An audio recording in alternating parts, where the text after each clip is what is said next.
Well, thank you so much to all the Digital Commons colleagues here for inviting me, and for all the participants and friends who are here for being here as well. I'm going to be speaking today about shared infrastructure.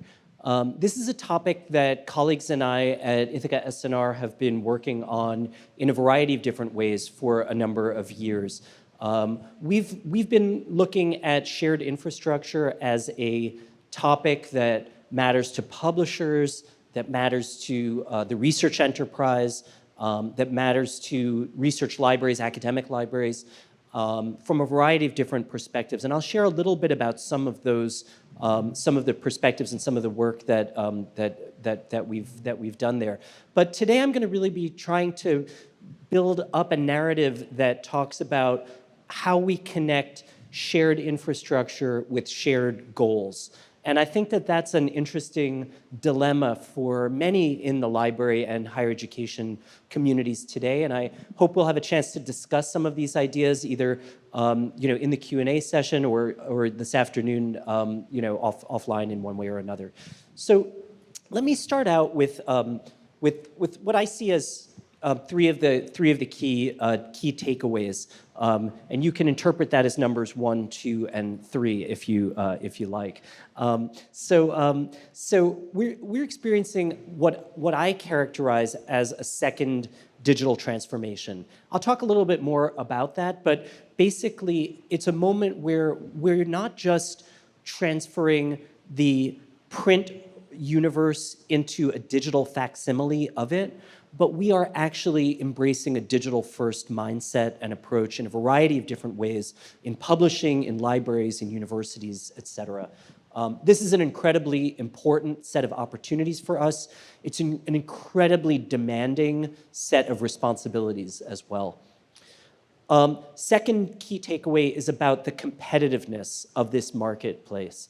It's something that we can't avoid. We're going to lean into this morning. The competitiveness of the marketplace actually influences the competitiveness of the organizations that rely on shared infrastructure. I'm going to talk a lot more about shared infrastructure.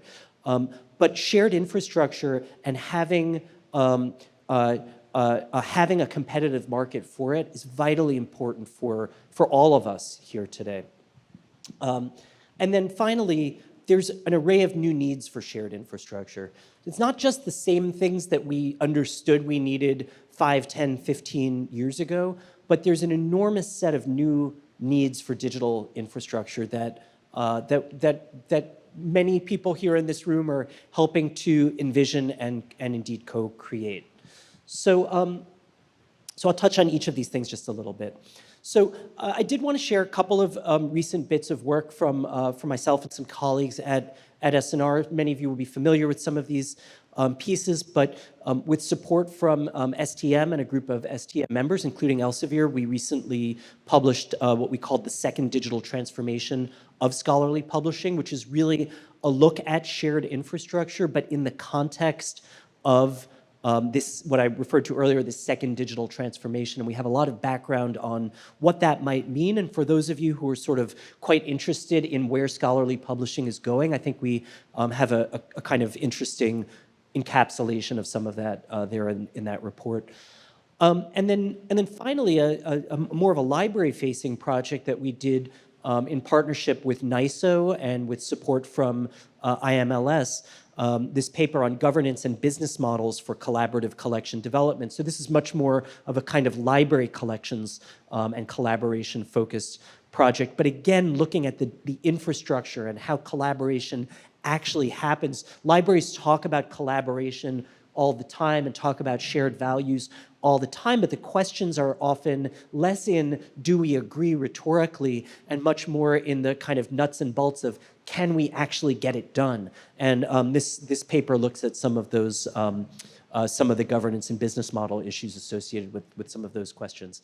And then finally, and I won't go through each of these, but a lot of analysis of some of the changes in the marketplace, when looks at how libraries think about their responsibilities with library systems, digital preservation and curation systems. We've really tried to dig into library infrastructure in so many different kinds of angles. And so I think that what I'm going to be trying to do today is really look at some of the threads that connect this together and help to hopefully draw some useful connections there. Okay, so I've tried to give a broad introduction here, but let me now dig into some specifics. So what do I mean when I'm talking about infrastructure? I've sort of started to use this term, but I haven't really defined it. And there's different kinds of digital infrastructures. And so if we think about library infrastructure, right, you might be thinking of your ILS or LSP. You might be thinking about your discovery service. You might be thinking about your interlibrary lending or borrowing platforms. You might be thinking about, here in this room, you might especially be thinking about your institutional repository and sort of associated and adjacent infrastructure services. There's others too. I don't want to be limiting, but just to give a few examples of what we might be thinking about. I hope that helps to kind of ground and situate it. But library infrastructure doesn't stand alone, right? All of these tools have to interoperate either with one another or in some cases with research infrastructure, teaching infrastructures, university business systems, publishing infrastructure. Theo's talk yesterday talked about some of the opportunities to connect some of these infrastructures together. I think that's really interesting and important as well. So this is a library point of view into infrastructure, but you could equally do a publishing point of view into it or a research office point of view into it and come up with some different ways of thinking about things.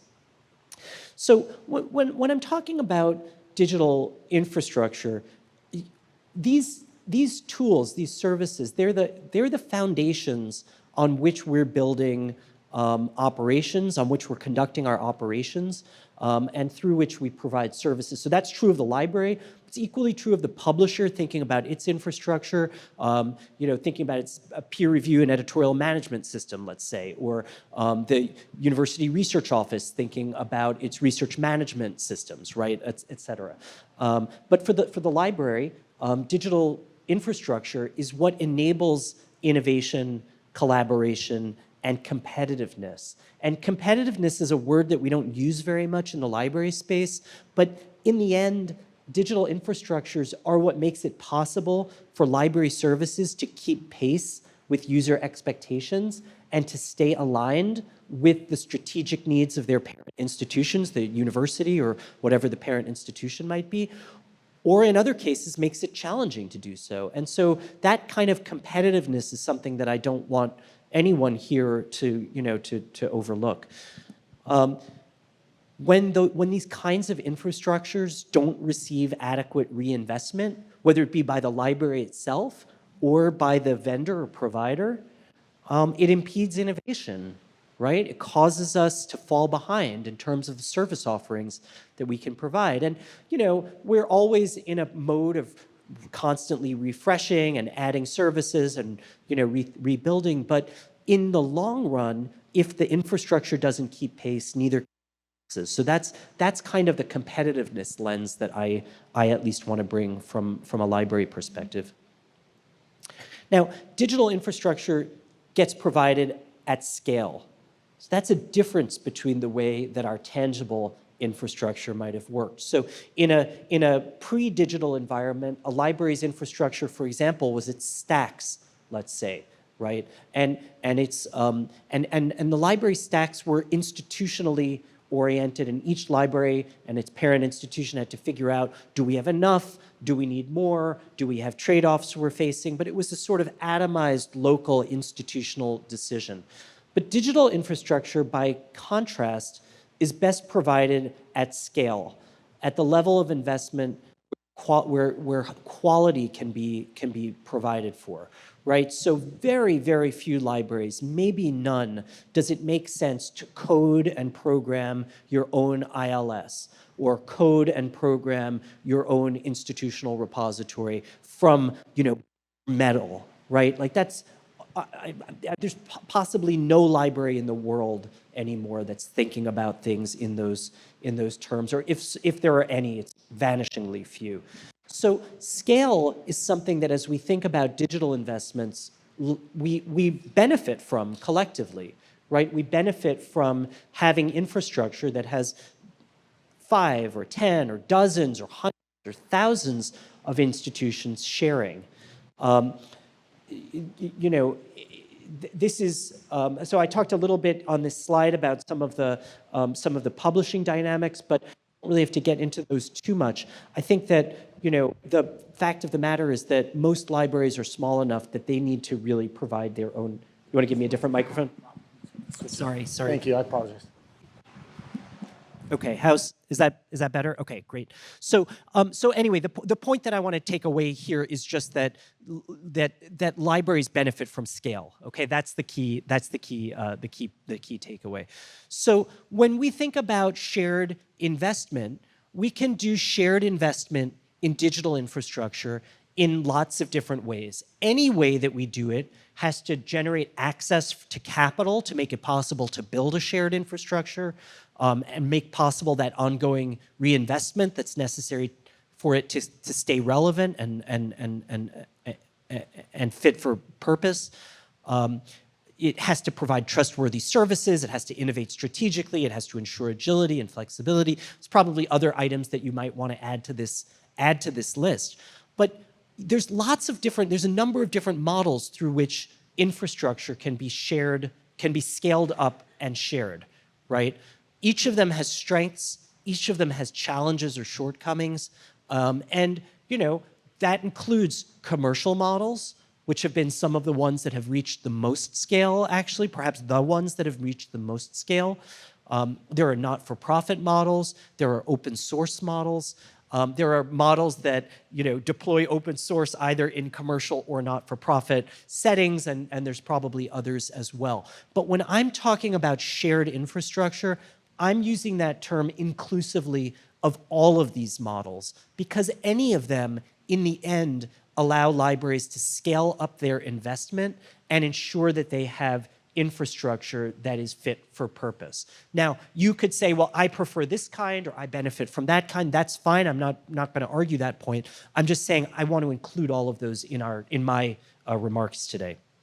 So, as I said, in the first digital transformation, we saw this massive shift from paper to digital. It was those of us who lived through it, some of you, I could see some of us remember that and lived through it ourselves. Some of us might be reading about it in a history book. But when we made that first digital transformation, it required a lot of innovation. There was a lot of risk-taking. There was a lot of investment. There was a lot of leadership. There were a lot of mistakes. I'm not trying to minimize any of that in any way. But it retained a lot of the same structures and incentives and workflows and formats, really, as what we'd seen in the print and paper environment. Though I do want to acknowledge one big exception to that, which is that libraries steadily lost control of discovery. And if you want to talk about that further, I'd be happy to do that. That was probably the biggest transformation from a library perspective, strategic transformation of the first digital transformation. But today we're in the second digital transformation, somewhere from between the beginning and the end of it. And in this transformation, many of those structures and incentives and workflows and outputs are going to get revamped. They're being revamped. They're going to be revamped.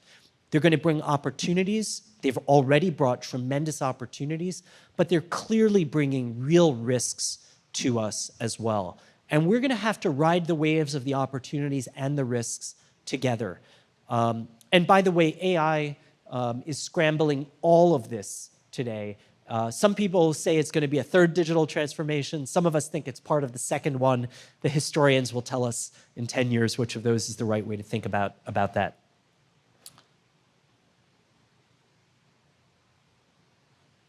Okay, so the infrastructure marketplace. All of this fits together in terms of, as I've said before, in terms of a marketplace where competitiveness really matters. The marketplace for infrastructure, just like the work of libraries, doesn't just have to keep up with library strategic directions, but actually can help to trailblaze them, right? Open up new avenues for library innovation, for library services. It is the case that infrastructure tends to keep up when one of two things happens. Either it's viewed as a public good and receives public investment. Sometimes that happens. And in the second case, where there's a healthy marketplace for the provision of infrastructure. And either one of those things can happen. There are different kinds of political economies where one of those things might be more likely to happen than another. Different kinds of geographies or political contexts where one might be more likely to happen than the other. But infrastructure requires one of those two things to be happening if it's going to keep up. Why is that? It's because infrastructure has substantial switching costs. Okay, so think about an example like your library's ILS, right? Would you want to change your ILS every 6 months? No way, right? It's inconceivable to want to make that kind of shift, right? There's real switching costs, and there's a kind of lock-in that can develop in certain kinds of infrastructure. And by the way, where vendors can get just as locked into a roadmap with their customers as customers can with their vendors, there's a lot of codependencies that can develop. None of this is any kind of critique. It's just an observation of how infrastructure tends to work. And in those conditions, sometimes when they're successful, providers of infrastructure can reduce their investments to cash in on profits. That has happened in some cases. We've seen that, again, I'll go back to the ILS market, where you can see these waves of cases where one provider got ahead, became the leading provider of an ILS platform, kind of dialed back its innovation, and then a new provider came in and leapfrogged it because there was a market opportunity for them. And that old one kind of fell off, and the new one grew up. If anyone is familiar with Marshall Breeding's charts of how mergers and acquisitions have happened in some parts of the library infrastructure market, you can see some really interesting charts of how some of that has happened. And that was very clearly the pattern before the cloud took over as the way that infrastructure was increasingly provided, right? So when infrastructure was something that might have been developed on a shared basis, but your institution was going to load up and host locally, your ILS was going to spin on a server in a server room at your institution, when that was the dynamic, these were some of the ways that infrastructure developed. But in the cloud, that all might be changing just a little bit. In the migration of infrastructure to the cloud, we're seeing an enormous first mover advantage, right? Again, continuing to ground this in the ILS. Like what we've seen in the ILS market is the first to get to the cloud generated a commanding lead in terms of the number of installs that it had. But the cloud dynamics are also enabling new kinds of models, new models for pricing of infrastructure, new models of service provision for infrastructure and customer support and engagement, new ways of kind of updating the infrastructure and keeping it updated and fit for purpose over the course of time. So there's some really, really exciting things about this transformation from locally hosted infrastructure to cloud-hosted infrastructure, and tremendous opportunities for scaling, right? Because there isn't the need for local installs, local maintenance in the same way. There's a much greater opportunity for libraries in particular to focus on the programmatic opportunities through the services that they provide over this infrastructure.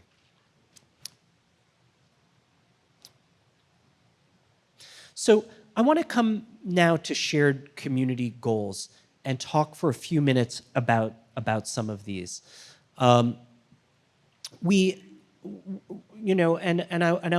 want to introduce these without necessarily promoting any one of them, but just to kind of get into a conversation about not just what's the infrastructure that we're going to run locally, but how do we think about kind of shared and common goals? And I'll give you the highest level common goal, right? Is something like the United Nations has these the shared the development goals, right? The SDGs, the Sustainable Development Goals.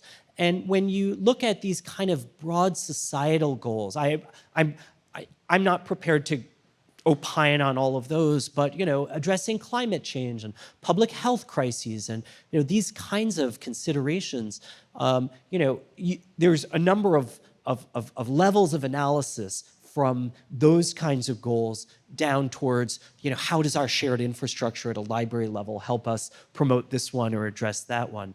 But there's also shared community goals within the library ecosystem, right? And I want to acknowledge that those two things should ideally fit together, right? So these societal goals that we have in terms of what the funding agencies want to see scientists pursuing, or what our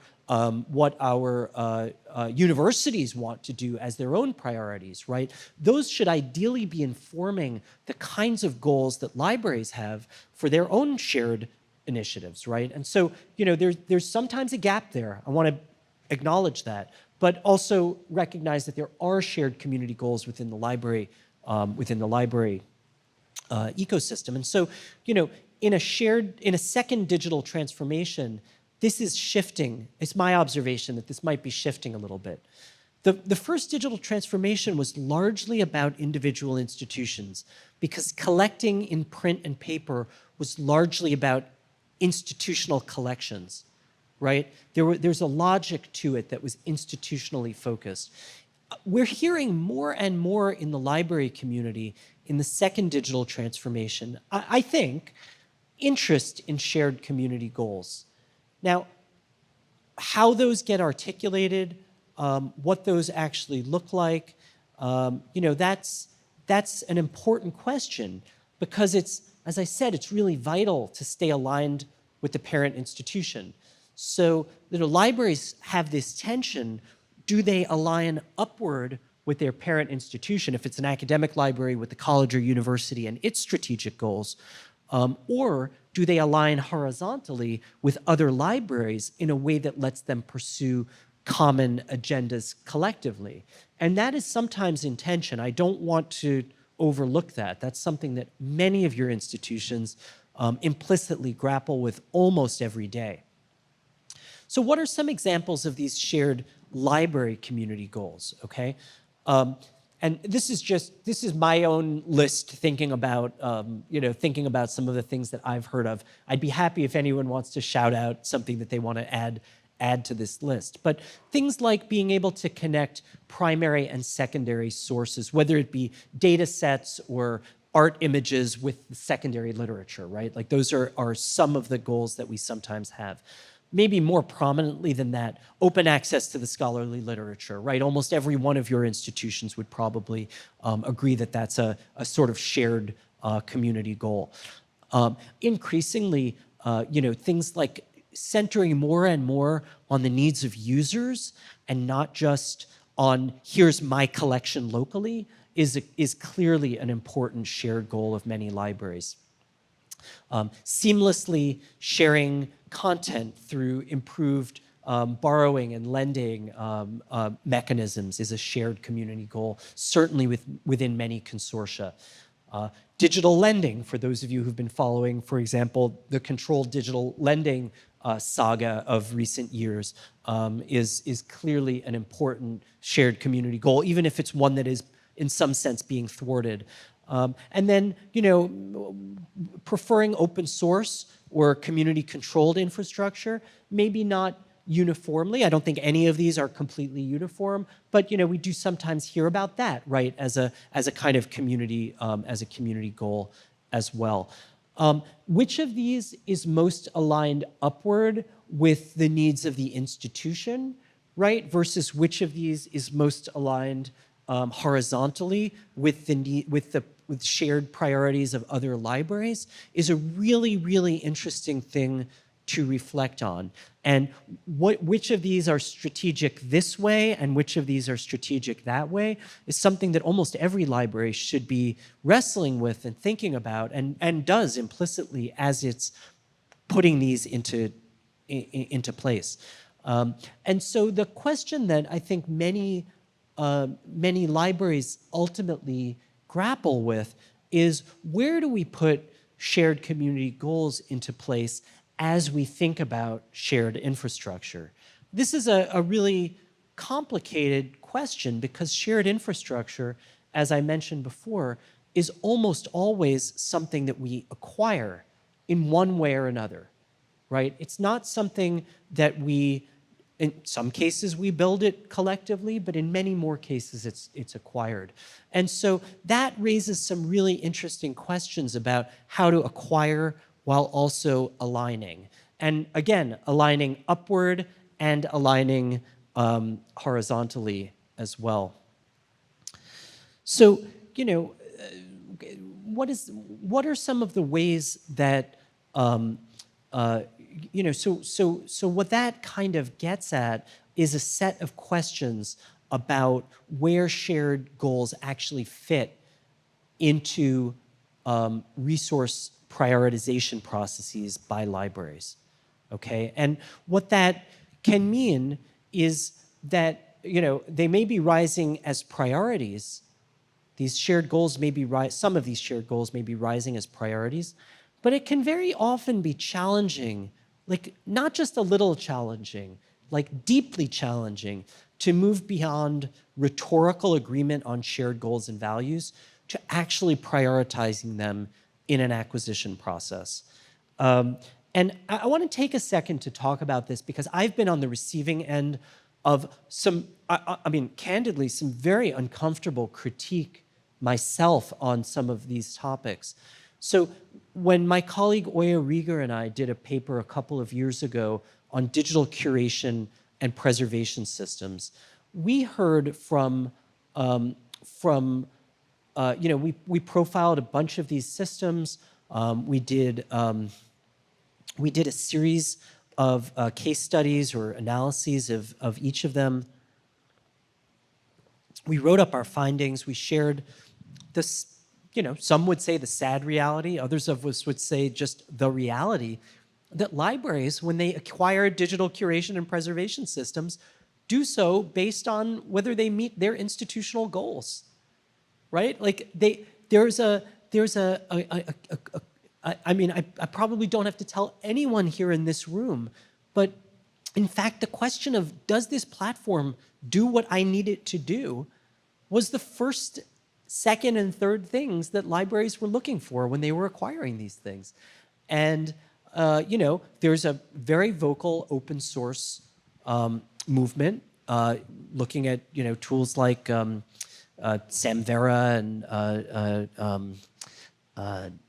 things like that, that, you know, we couldn't or wouldn't accept that was in fact, that there was like a marketplace competition that open source was faced with. And the question of like what would actually work best for libraries was the way that the vast majority of libraries were making decisions. And so sometimes that dynamic is a very tricky one for us to talk honestly with one another about, right? It's not just what would we like or what would we hope for, but it's in fact, what are the ways that decisions get made in the library community? What are the processes through which they get made? What are the factors through which they get made? And how do we grapple with those and in understanding how to bend things towards the shared goals that can actually make a difference, right? Sometimes it's the case that you have to have a lot of libraries on the same platform, the same infrastructure, in order to get something done, right? So think about something like interlibrary borrowing and sharing, where there's, you know, there are consortia that develop around, we're going to implement this platform together so that we can collaborate more effectively. Some of them have done so through commercially vended services. Some of them have done so through new kinds of open source initiatives as well. But in fact, being on the same platform has real benefits. It's not to say there aren't opportunities for interoperability, but being on the same platform has a real benefit. In other cases, it doesn't really matter which infrastructure two different libraries are on, as long as the infrastructures help them reach their common goals, then they can do so that way. So my point here is sort of trying to understand how different factors get incorporated into decision making. Now, when libraries think about, it's not always about acquisitions, right? So sometimes it's about, can we marshal a group together to build a new open source infrastructure, or sometimes there are other ways that infrastructure gets developed. But in many cases, and for the vast majority of libraries, acquisition is the way that infrastructure gets implemented. And so, we have to think about what are the actual ways that universities do acquisitions, or libraries, whatever institutional home you might have, do acquisitions. Many libraries acquire infrastructure through what is basically a market competition, right? You have to take something to an RFP or a similar kind of process, and in those cases, a set of feature requirements or of course a price become some of the key factors that get incorporated into decision making. Not always the only ones, but often those are some of the key ones.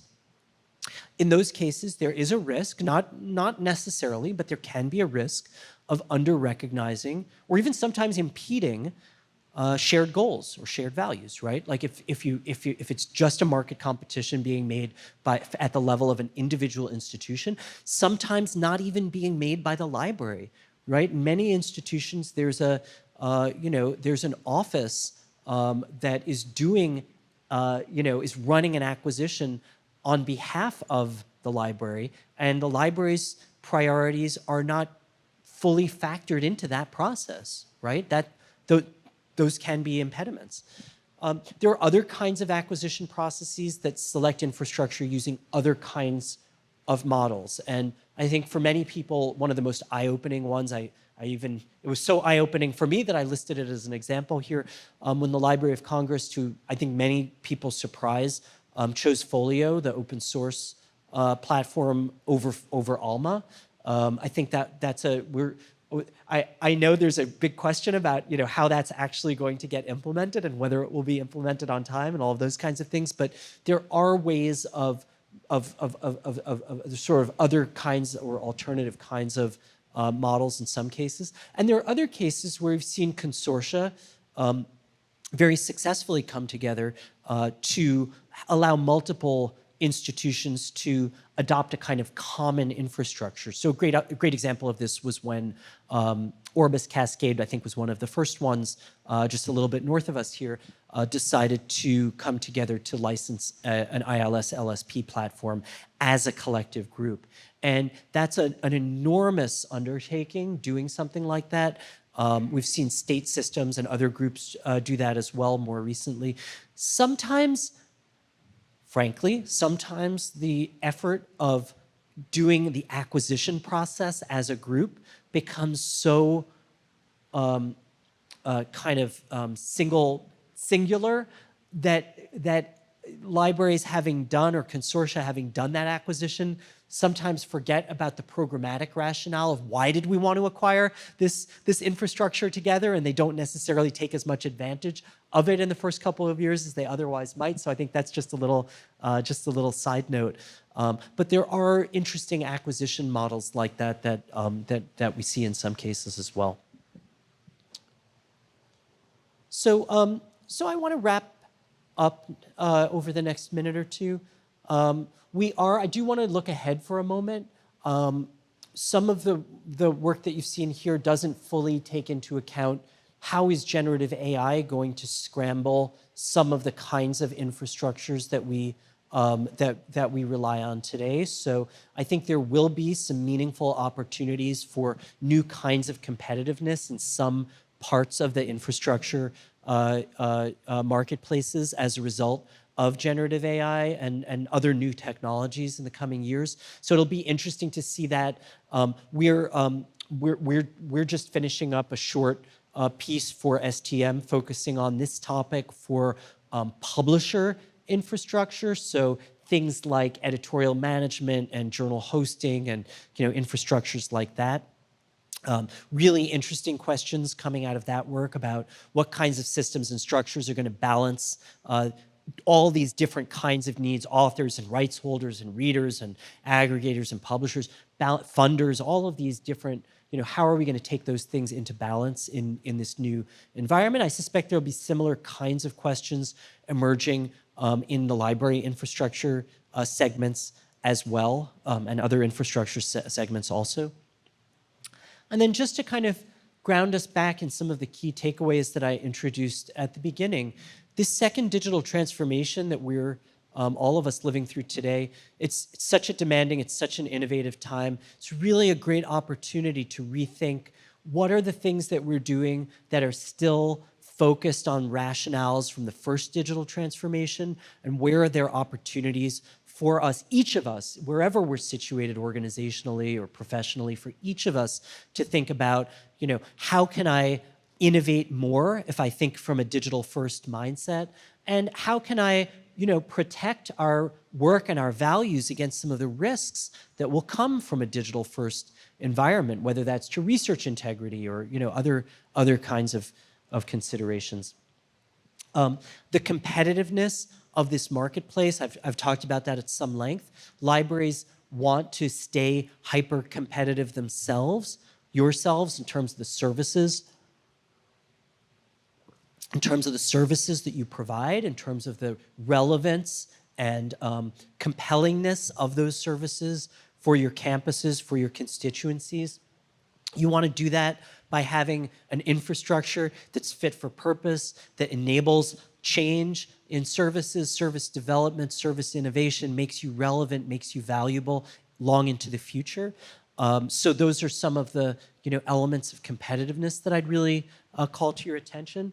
And whether it be thinking about a digital first mindset, whether it be thinking about the role that AI will play, whether it be thinking about research integrity, whether it be thinking about how to better serve users and not just think about collections, all of these things are going to demand and suggest new opportunities for shared infrastructure for the research library, for the academic library, for your institutions. These things are going to require new kinds of investment.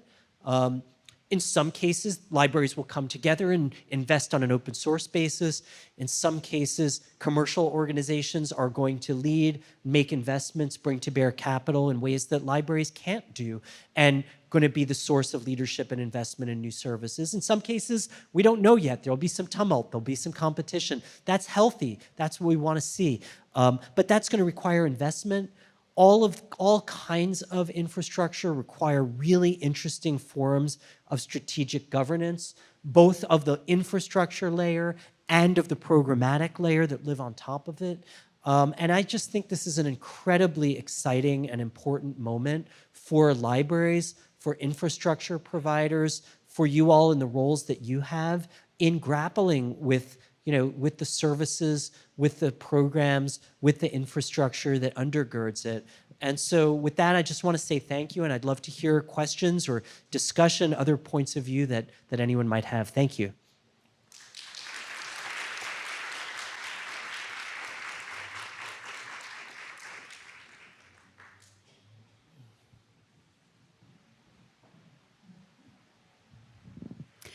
Thank you, Roger.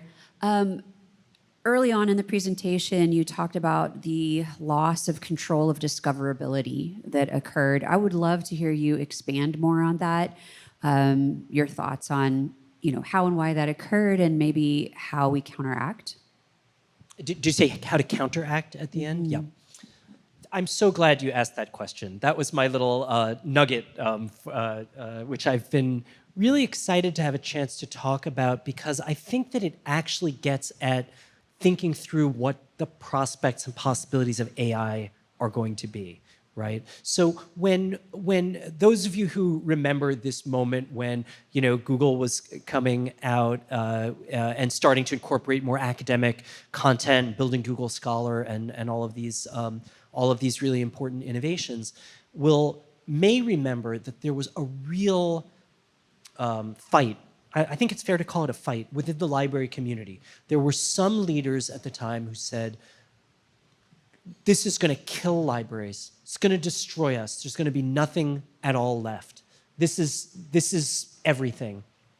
And there were others who said, I don't agree, not at all. Libraries have a powerful, profound role to play in a Googleized environment. And it turns out they were both wrong. Like in the kind of way that debate was somewhat polarized at the time, they were both wrong. And they were both right in a way, right? So the reality is that libraries had, if you think about what discovery looked like in a pre-digital environment, so much of what we now call search happened physically inside the library building, whether it was an abstracting and indexing, database that you could only access from a computer in the library, or whether it was the print indices that were produced in so many fields, or whether it was the current periodicals room where folks would come to browse current issues and see what's going on in lots of different fields adjacent to my own. The library kind of had, I don't want to call it a monopoly, but kind of a lot of discovery happened in the library. And that moment of discovery moving not just to Google. I mean, let's remind ourselves here in this room and with my hosts here today that discovery happens through Scopus, and discovery happens through Science Direct, and discovery happens through Primo and Summon and lots of different kinds of tools and services, right? But it doesn't happen primarily in a library space or in the library building anymore. And it happens actually in a lot of ways through services that libraries don't even primarily control, right? So, whether that be, Google and Google Scholar, or, ResearchGate, or, whatever that might look like. And this was an early casualty of the first digital transformation, right? Because libraries raced to the content, but didn't really have a strategic point of view or a strategic alternative to some of these transformations. Looking backwards, hindsight's 2020. Looking backwards, was there a role that an organization like OCLC could have played as a kind of consortium of, or Lyrasis or some other organization as sort of like a consortium of all the libraries could have played? Could there have been a discovery service called, library.org that, competed with Google based on investments that libraries made collectively? I mean, you could ask, there's a kind of counterfactual of what things might have looked like. And in that environment, libraries would have been in a very different kind of position strategically on their campuses and in the ecosystem had they gone in that kind of direction. But at the same time, it's not like the role of the library has disappeared or dissipated. Libraries have found incredibly important and valuable work to do that isn't primarily about stewarding discovery, but that's about helping users work with information online in a whole variety of different ways, and getting collections digitized and into user workflows, and lots of different things that were not as prominent features of a library in a pre-digital environment. So I guess what I'm trying to get at is that the two kind of, if you like, sort of polarized perspectives were both a little right, both a little wrong. But what's happened is not that, so to bring this to AI for a second, it's not as though, we can ask ourselves, like, is some people are asking, oh, is AI going to kill off this kind of service provider or that kind of service provider, or is AI only going to strengthen and make this kind of service provider or that kind of service provider more important? But I think actually our lived experience in the library community, anyway, I don't know how publishers might think of this, is changed the role of the library rather substantially, actually, in terms of the value proposition, but it hasn't killed anything. And in fact, in a lot of ways, we can look backwards at what is a counterfactual of if we'd invested differently, if we'd invested collectively, if we'd seen this as a different kind of collective action problem, what might libraries have been able to do? But that's in retrospect only, and that wasn't really the way that collaboration was possible or thought of at the time. So I don't know if that's a little bit of some of my thoughts about that, yeah. Cyril. Hello, Roger. I really appreciate this talk, and I love that report about the second transformation. I'm curious about your feelings and thoughts about Wikipedia. It is a fascinating shared infrastructure. How has that shown an example of how we could rethink the relationship between the scholarly academic community and the community at large? Thank you. Well, I'm so happy to hear you asking questions about how scholarly information and the larger information ecosystem can connect together to one another. And Wikipedia is a really interesting example of that.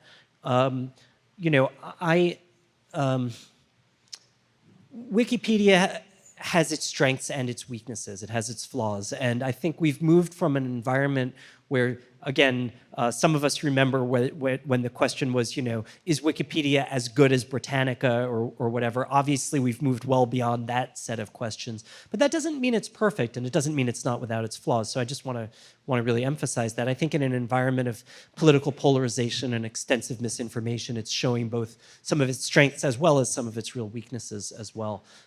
So I'll just leave that be. But it feels to me that one of the enormous infrastructure challenges that all of us represented in this room, academics, publishers, librarians, all of us share, is our information ecosystem, our scientific or scholarly ecosystem, is no longer separate from the ecosystem that others work in, the societal information ecosystem. And, it's no surprise to anyone that certainly in the United States, that we live in an environment of intense information polarization and indeed mis and disinformation. And we do not have a strong, coherent point of view about how to take the curatorial and branding strengths that libraries and publishers alike have for decades and a century or more had at the core of your work, of our work. We do not have, I would argue, a coherent idea of how to take those strengths and bring them into the kind of consumer societal landscape where trusted, trustworthy information is among the things that's needed most of all. And let's remind ourselves that one of the principal reasons for that is that what we mean by trusted in the kind of publishing and library world is not the same thing as what I mean by trusted when I'm doing a Google search or looking for information about the news, right? When I'm looking for information about the news, I want something that's true, right? But that's not how scholarship works, right? Scholarship is famously a dialogue, it's a conversation, it iterates, it tacks towards the truth, and over time builds a scientific consensus, but no single article makes a strong truth claim of its own beyond the methodology and experimentation and so forth that's included in it. So how we take this scholarly conversation where you can write an article about hydroxychloroquine and do a test of does it work and does it not, and the answer is not yes or no, but something more nuanced and complicated than that, let's say, and how you bring that into a conversation about what treatment do I want for a disease that I am experiencing today, like how you connect those things together is, I think is one of the hardest challenges that we have. I would love to see more investment. I'd love to see AI, I think, actually has a meaningful role to play in some parts of this. I think AI is also going to make things far worse before it makes things better. But yeah, I mean, I think Wikipedia is a really good example of, how can you build systems that get things right most of the time without anyone expecting 100% perfection. What's the trade-off of that versus, having the #1 human expert in this field issue their own opinion on the matter? And we have, so I think it's a great example and a fantastic topic. Yeah, thank you.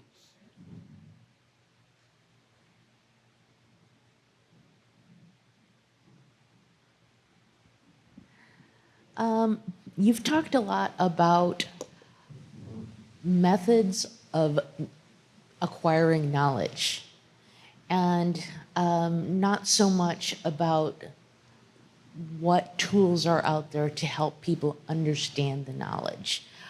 I was just kind of wondering, how are people going to have a greater understanding about all the knowledge that's available in this new digital environment that's so decentralized and where they don't have assistance that they need with the understanding component?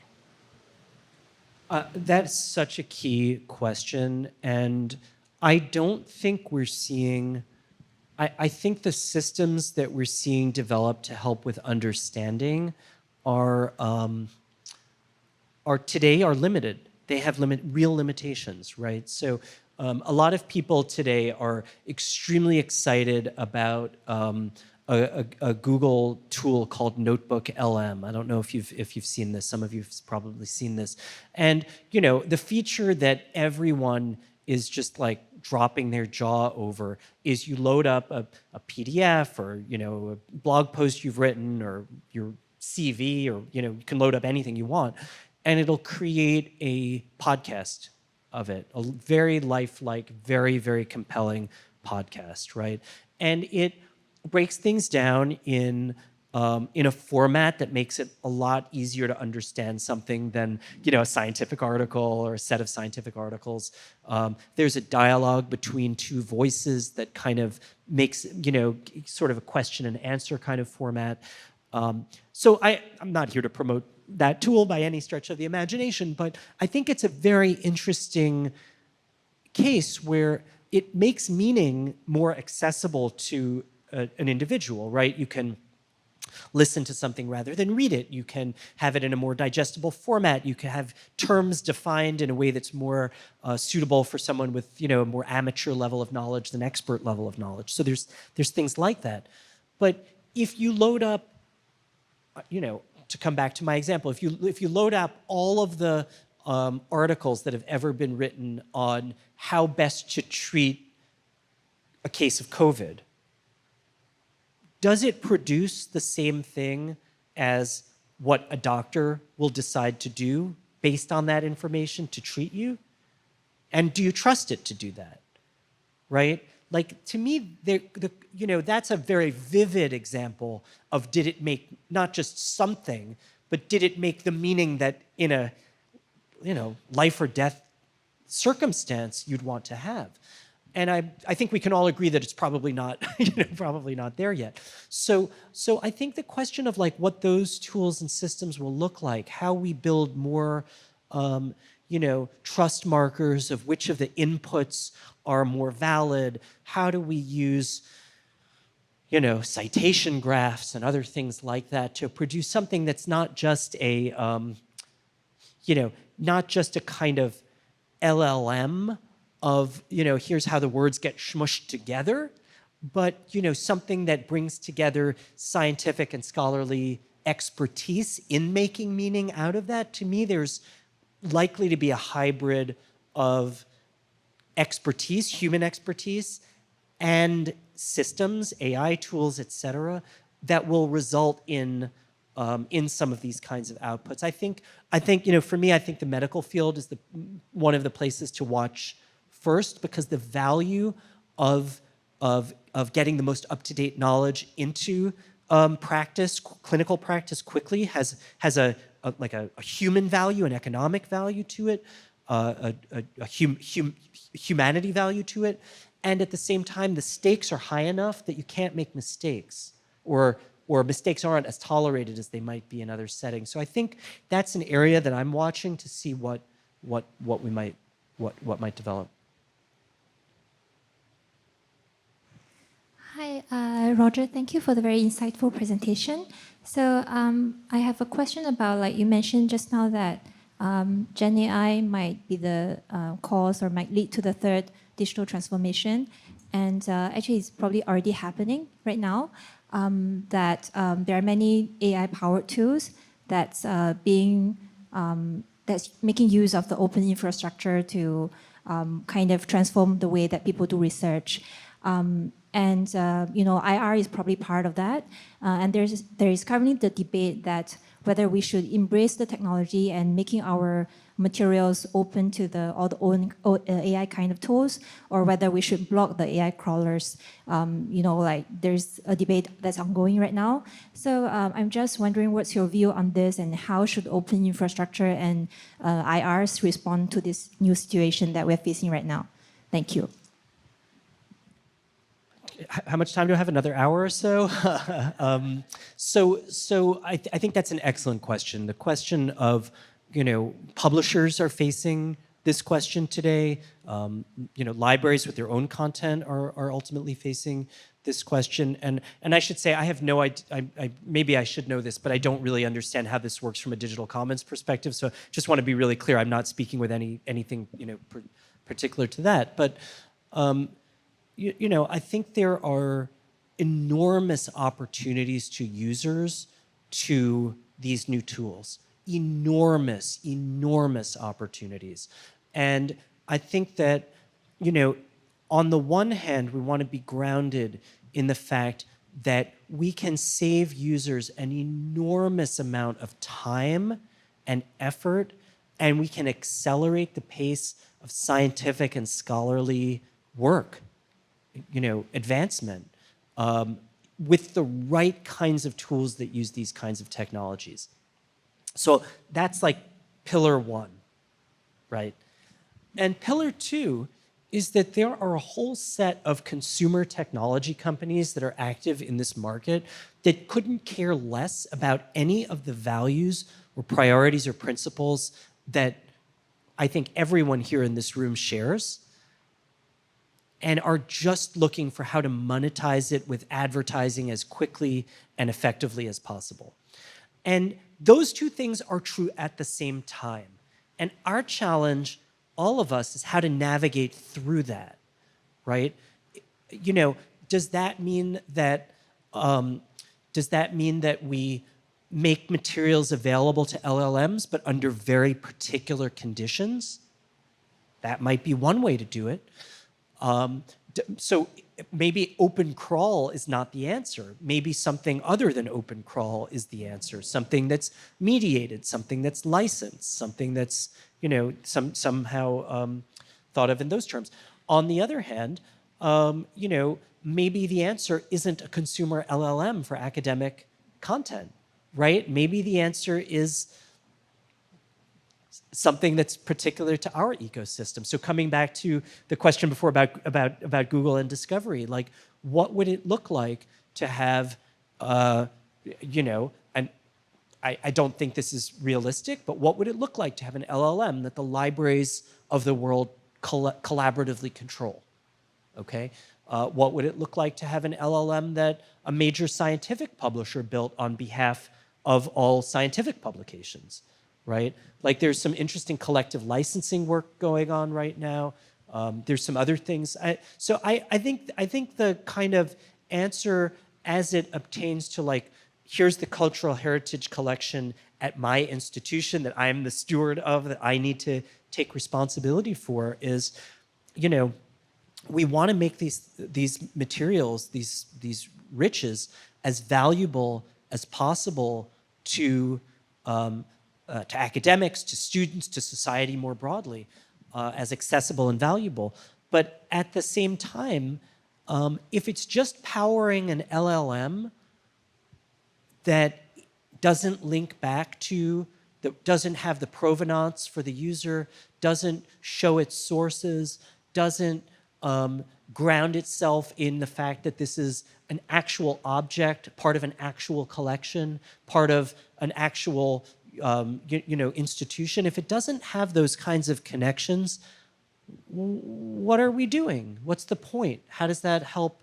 How does that help the users and the values and the principles that many of us want to foreground? So I don't have a kind of easy pat answer, but I think it's the right set of questions to ask, and it's the kind of thing that maybe a decision doesn't have to be made in the next month or 6 months. Maybe there's a benefit to being a first mover for sure in a lot of these kinds of things.